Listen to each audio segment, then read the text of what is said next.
Kembali lagi bersama Bang Jago. Seperti biasa, Mimin selalu mendoakan kalian semoga selalu dalam keadaan sehat dan dalam kondisi terbaik.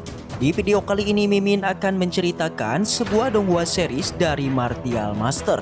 Dan bagi kalian yang mungkin baru gabung, Mimin saranin untuk nonton bagian sebelumnya dulu. Linknya ada di deskripsi. Tak berlama-lama, langsung saja kita masuk ke isi ceritanya.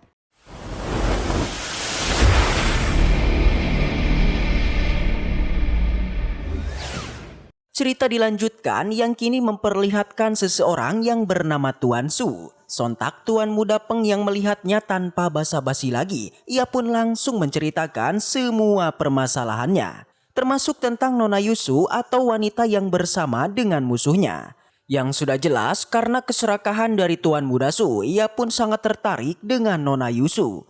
Bahkan ia langsung mengajak Tuan Muda Peng untuk segera menemuinya. Sementara untuk Bos Kincen dan di sana di kamar langit di penginapan, ia dan Nona Yusu pun pergi ke sebuah ruangan atau tempat formasi pengumpul spiritual di tingkat 7. Tentunya Bos Kincen sendiri benar-benar cukuplah kaget karena memang formasi ini dapat meningkatkan kecepatan kultivasi sampai 5 kali lipat. Yang pada akhirnya tanpa basa-basi lagi, ia dan Nona Yusu kemudian langsung mencoba berkultivasi. Tapi di sana Bos Kincen malah bertanya-tanya karena ternyata napas khusus di sini juga dapat meningkatkan kemampuan persepsinya. Bahkan jika keduanya digabungkan malah dapat meningkatkan kecepatan kultivasi sampai 12 kali lipat. Alhasil ia pun juga menanyakan kepada Yusu apakah ketika berkultivasi pikirannya ikutan jernih. Sontak Nona Yusu pun mengiyakan dan beranggapan kalau itu adalah keistimewaan dari ruangannya. Yang pada akhirnya karena penasaran Bos Kincen pun langsung mencoba memeriksa ruangan itu. Tapi tanpa diduga mata penembus larangannya bahkan tak bisa menelusuri kekuatan khusus yang ada di sini. Sontak ia pun hanya menyuruh Yusu untuk melanjutkan kultivasinya. Sementara ia sendiri akan memeriksanya lagi. Yang sudah jelas Bos Kincen lagi-lagi dibuat kaget karena ternyata pusat dari kekuatan di sini berasal dari kota Yaojian. Tentunya ia pun beranggapan mungkin energi ini memiliki hubungan dengan sekte pedang. Bahkan tak menutup kemungkinan juga memiliki hubungan dengan warisan pedang. Alhasil menyadari akan semua ini, Bos Kincen malah berniat untuk pergi ke warisan pedang ketika sudah terbuka nanti. Yang pada akhirnya ia pun melanjutkan lagi kultivasinya. Sampai singkat cerita Bos Kincen pun akhirnya sudah mencapai tingkat ekstrim dan tinggal selangkah lagi untuk menerobos ke ranah Martial King tahap akhir. Alhasil ia pun berniat untuk keluar dulu dan memeriksa warisan pedangnya. Tapi sayangnya sesampainya di luar Bos Kincen langsung disambut oleh Tuan Muda Peng dan juga Tuan Muda Su. Jelas Bos Kincen yang melihatnya ia pun langsung sedikit menyinggung dan mengatakan kalau Tuan Muda Peng ternyata sudah sembuh. Berbeda dengan Tuan Muda Peng, ia pun langsung membalikan fakta kalau Bos Kincen adalah orang yang suka berbuat onar. Tentunya ia juga mencoba mengadu domba Bos Kincen dengan Tuan Muda Su. Sontak Tuan Muda Su pun langsung terprovokasi, apalagi Bos Kincen juga tak takut kepadanya. Jelas ia pun benar-benar semakin kesal karena katanya ini adalah pertama kalinya ada seseorang yang berani bertindak sombong. Tapi meskipun begitu, mengingat soal Yusu tadi, ia pun langsung menyuruh agar Bos Kincen membawa keluar wanitanya. Sontak Bos Kincen yang mendengarnya juga sangatlah kesal. Bahkan ia mengatakan jika Tuan Muda Su tak mau berlutut dan meminta maaf, maka ia juga tak akan segan-segan. Yang pada akhirnya karena keduanya tak ada yang mau mengalah, pertarungan pun tak dapat dielakkan. Jelas para warga yang melihatnya langsung mengunggulkan Tuan Muda Su dan beranggapan kalau Bos Kincen pasti akan selesai. Apalagi di pertarungan Tuan Muda Su itu langsung bergerak cepat dan bisa dengan mudah menangkap Bos Kincen dengan tekniknya. Tentunya karena tak ada perlawanan sama sekali, ia pun langsung merasa di atas angin dan mengatakan kalau Bos Kincen ternyata sangat lemah. Tapi sayang ini adalah Bos Kincen, di mana ia bisa dengan mudah menghancurkan teknik tersebut. Dan mengatakan kalau seharusnya ialah yang mengatakan pernyataan tadi. Langsung saja mendengar itu Tuan Muda Su mengeluarkan kekuatan tempurnya yang adalah pedang harimau. Segera setelah teknik itu dikeluarkan barulah ia lancarkan pada Bos Kincen. Tapi jelas Bos Qinchan tidaklah gentar. Ia pun tidak tinggal diam dan juga segera mengeluarkan kekuatannya untuk menahan serangan tersebut. Di mana serangan Bos Qinchan berupa energi yang dipadatkan hingga membentuk sebuah bola yang langsung saja menghancurkan teknik harimau milik Tuan Muda Su. Selain itu serangan barusan juga mampu membuat Tuan Muda Su terpental dan kesakitan. Sontak melihat ini Tuan Muda Peng menjadi kaget dan tidak percaya.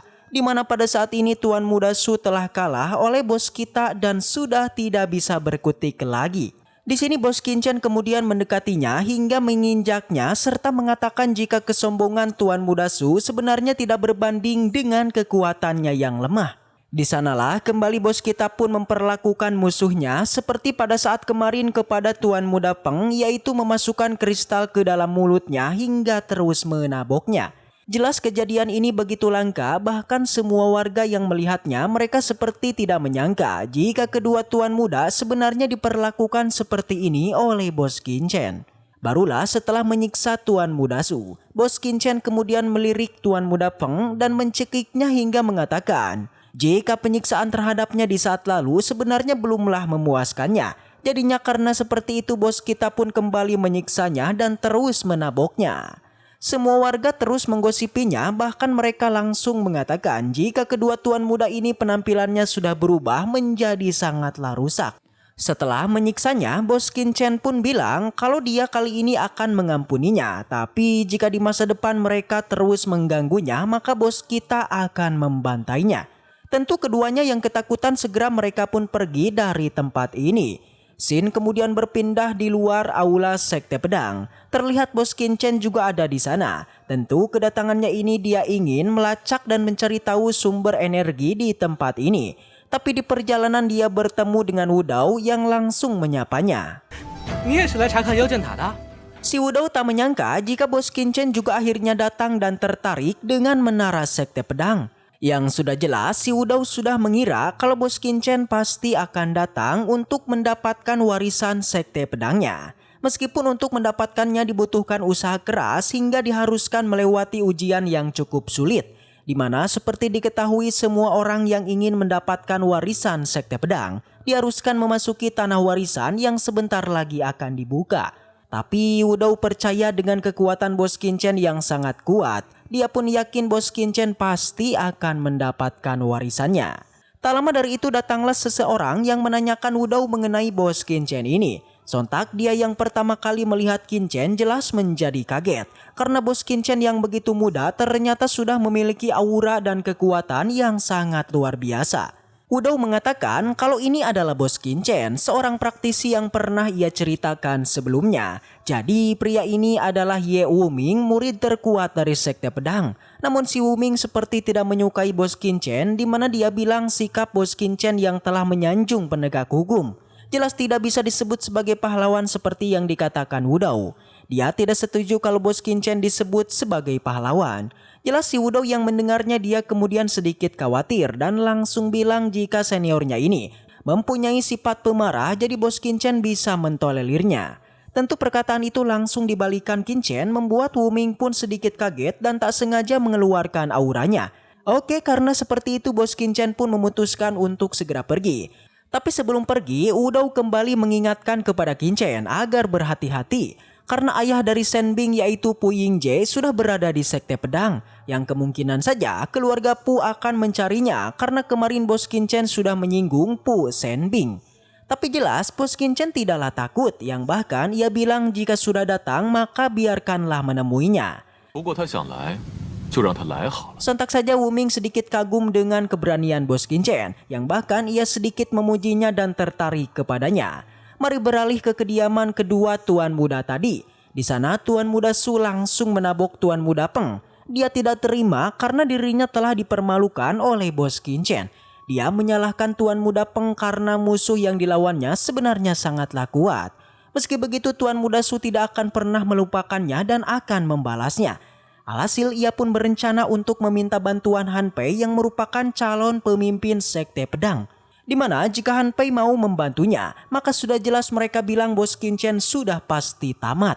Tuan Muda Peng yang mendengarnya ia pun merasa senang dan meminta Tuan Muda Su untuk mengajaknya menemui Han Pei. tapi dia menolaknya dan bahkan langsung menendangnya. Singkat cerita, keesokan harinya Tuan Muda Su sampai di kediaman Han Pei. Dia kemudian masuk dan bertemu dengan Han Pei. Dan setelah itu, waduh, bersambung. Baiklah, mungkin segitu aja untuk pembahasan kali ini. Dan semoga kita selalu diberikan kesehatan untuk mengawal donghua ini. Dan sampai jumpa di video selanjutnya.